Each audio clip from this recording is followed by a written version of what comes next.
Welcome back to Season 2 of the 5-Star Council Podcast, the 5-Star Counselor Bootcamp. Over the next 6 weeks, in 12 episodes, I'm taking you step by step through my service framework. Every episode focuses on one key aspect of service, not only tackling common misconceptions about that aspect, but also giving you clear takeaways and tactical exercises for you to do on your own.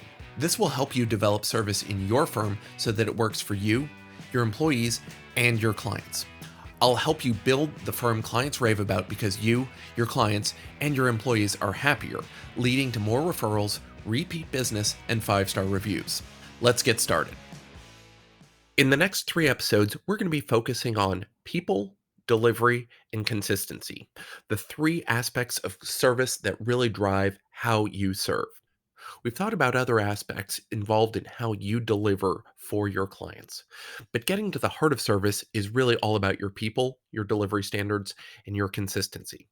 How do your people serve your clients day in and day out? In each of the next 3 episodes, we'll talk about those aspects so that you can focus on these.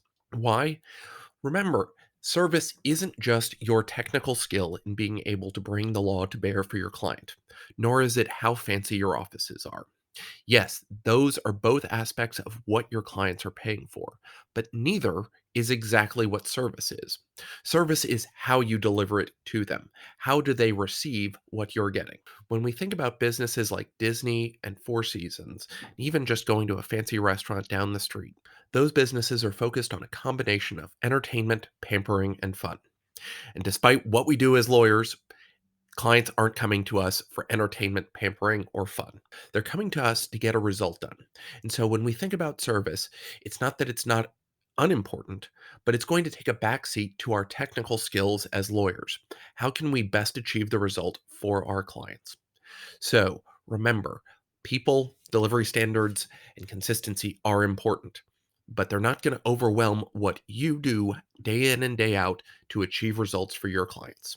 So let's start thinking about our people. The common misconception we want to start with is we just need competent people who can do the work. If we get the right people in and tell them how to behave, obviously they're going to know what to do. Well, when I think back to how I was taught to interview at the Four Seasons Hotel, one of the lines that came up again and again was, "We are not Isidore Sharp's Home for Wayward Souls." You'll remember that Isidore Sharp is the guy who founded the Four Seasons Hotels in the 60s back in Toronto. The thought was, yes, there are people who can come in, and yes, there are people we want to help, but not everybody is going to have the capacity or the skill set to come in to the hotel and work immediately. Now, there were technical skills that we could train on. If you came in as a pool boy, eventually it's possible that you could work in the restaurant or somewhere else in the hotel. You could even work your way up to being general manager. But those skills we could teach. The skills we couldn't teach were things like being friendly and knowing how to look out for others to take care of each other. So it's more than just looking for people who can come in and start doing the work immediately. It's also not somebody you just want to have a beer with. We're looking for people who can do the work in a way that we need them to do it. Beyond just having that disposition we're looking for, we want to make sure that these are people who are going to be adaptable and they can work with our ongoing management so that we can do better for them, so we can improve them and their skills going forward. So today's episode addresses 2 broad tasks. First, how do we interview and hire the right people? And second, how do we develop those talents they have once they start working for us? Starting with the interview process, it's imperative that we're looking at the interview process not just as a chance to go over someone's resume, but also to get their feedback on how they actually behave. This is where the behavioral interview process comes in. You want to be asking questions about how someone has behaved in the past. It's not what they would do in the future. It's not how they would respond if given a second chance. It's not how would they respond if this had happened to them. The behavioral interview question really looks to get how someone will behave in the past as an indication of how they will behave in the future. Well, what do we do with this? You've already created your mission, your vision, and your values. This is where we want to make sure that the people who work for us also have adopted those values and understand the mission we're building out for our firm. How can you design questions or tasks as part of the interview process to ensure that you're getting the right people in the door? The firm values for Strohmeyer Law are compassionate, adaptable, knowledgeable, and easy. When we think about compassionate, there's again not going to be a specific question. There's not one way of asking this. But people who are interviewing need to show that they are compassionate. So we've asked questions such as, tell us about a time where a client needed to get something done, but it was time for you to leave. While that may not explicitly or always be a compassion issue, it is a question that will give the candidate a chance to show that they are compassionate. We're not going to just have one question, and we're not just going to look at their answers. What's their overall demeanor during the interview? Is this someone who will take care of our clients? Is this someone who will be pleasant to work with for everyone in the office? We're always looking for that, even if it's not an explicit question. Adaptable, when we're hiring someone, it's hard to ask, hey, are you adaptable? Because everyone's going to say, of course I am. But we've built this in as part of our process to make sure that people can adapt to new situations and do new tasks. How have we done this? I expect that everybody who works for me is going to be able to use Word and Excel and PowerPoint. And so, as part of that, we're asking them to do some very specific and technical tasks with Word documents. For example, we'll send them a document that is formatted in a certain way, and we'll ask them to make certain revisions to that document without actually telling them how to do it. It's not something as simple as retype these words, change this from bold to italics, or retype this using a different font. It'll be a task like use the center tab stop to align this line to the middle. Use the decimal tab stop to align this directly below it.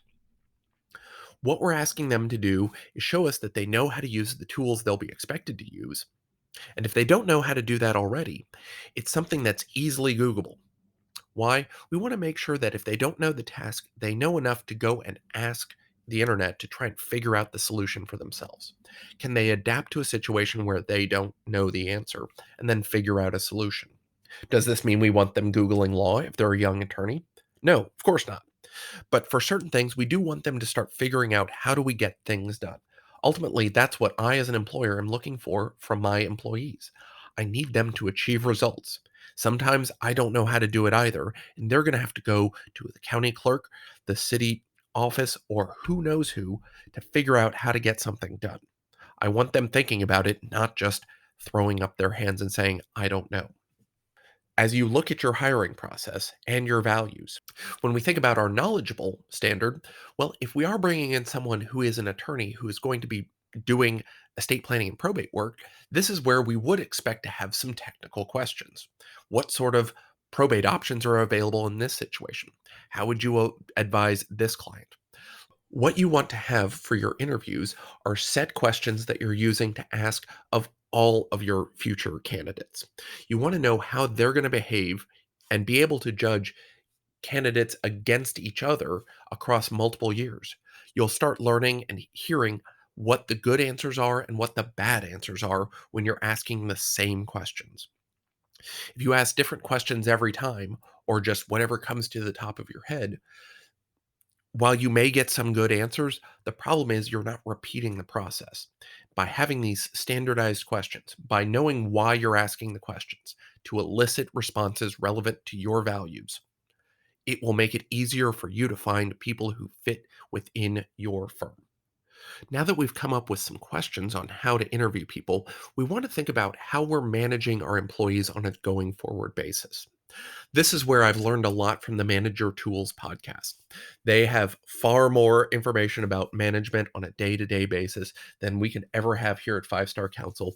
So I'll say go start with their Hall of Fame podcasts to get a good background on where they're thinking. When we think about management, this is how we govern our interactions with our employees. Think of it as a bedside manner for employees. And it's the service that we provide to them as part of their working environment. Manager Tools has what they call their holy trinity: one on one meetings, coaching, and delegation. They found that these three tools, when used consistently with employees, will help drive better results from managers. The first thing, the one on one or the O3 meeting, is a structured half-hour meeting every week with every direct report. So a manager will meet for half an hour, dedicated, scheduled time with each employee every week.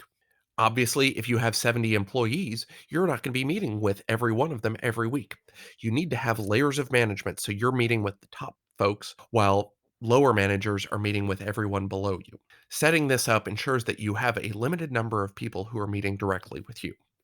Right now, I have 6 of these one on one meetings every week.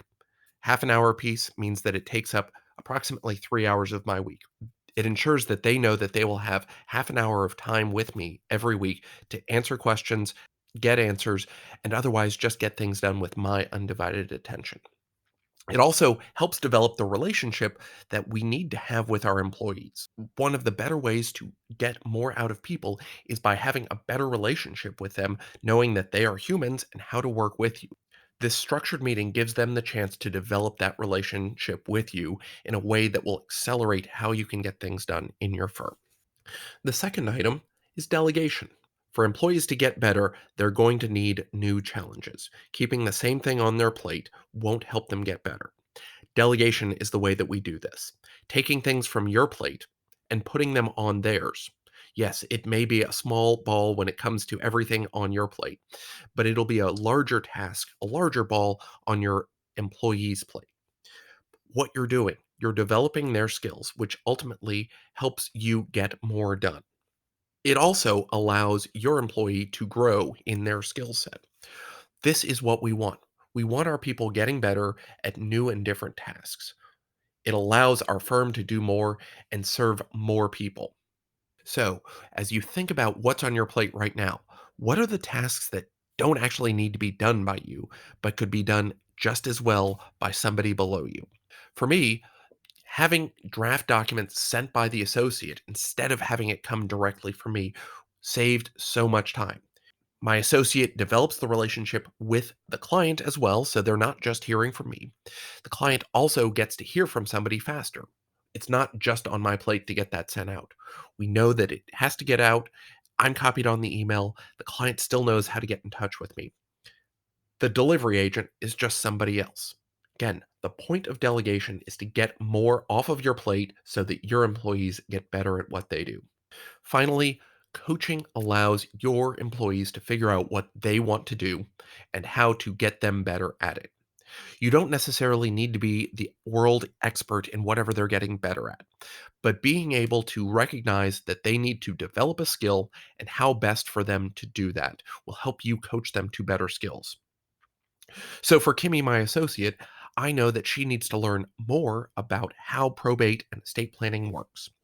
Yes, I have ways of thinking about it and how I want it done, but the Texas Bar has hundreds of hours of CLE and other programs available to her so that she can get other opinions and other thoughts on how to get better at estate planning. Right now, the goal of Kimi's coaching is to get her skills up sooner.